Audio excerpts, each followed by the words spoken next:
Hello বন্ধুরা, তোমরা সবাই কেমন আছো? আজকে নতুন একটা ভিডিওতে তোমাদের সকলকে জানাই স্বাগত। আজই বানাবো নিরামিষ পনির। সেই জন্য আমরা পনিরগুলোকে ঠিক এইভাবে কেটে নেব। পনিরগুলোকে ভেজে নেওয়ার জন্য কড়াইতে দিয়ে দেবো বাটার। বাটার গরম হয়ে গেলে পনিরগুলো দিয়ে দেবো। পনিরগুলো 1 থেকে 2 মিনিটের মতন ভেজে নর্মাল জলে তুলে নেব। এতে পনিরগুলো নরম থাকবে।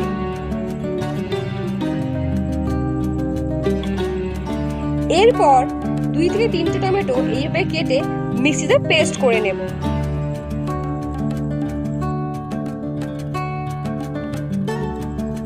অন্যদিকে কড়াইতে গোটা গরম মশলা হালকা রোস্ট করে নামিয়ে নেব। তারপর কড়াইতে তেল দিয়ে কাজু বাদামগুলোকে হালকা লাল হওয়া পর্যন্ত ভেজে তুলে নিয়ে ওই রোস্ট করা গোটা গরম মশলার সাথেই পেস্ট বানিয়ে নেব।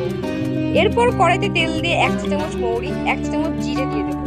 তারপর আদা বাটা ও লঙ্কা কুচি দিয়ে একটু নেড়ে চেড়ে একে একে হলুদ গুঁড়ো, ধনে গুঁড়ো ও লঙ্কার গুঁড়ো দিয়ে ভালো করে মশলাগুলো কষিয়ে ওই টমেটোর পেস্টটা দিয়ে একটু নেড়ে চেড়ে নেব। এরপর একে একে স্বাদ মতো চিনি আর নুন দিয়ে নেড়ে চেড়ে ঢাকা দিয়ে দেব।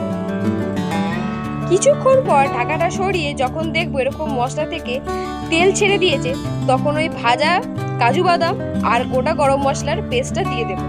এবার একটু নেড়ে চেড়ে দিয়ে দেব টক দই। আবার সেটা ভালো করে মিশিয়ে নেব।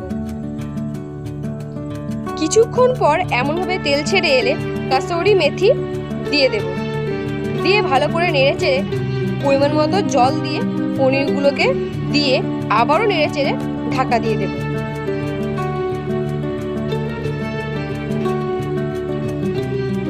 তারপর ঢাকাটা সরিয়ে ধনেপাতা কুচি দিয়ে নেড়ে চেড়ে খানিকটা বাটার দিয়ে নামিয়ে নিলেই রেডি নিরামিষ পনির।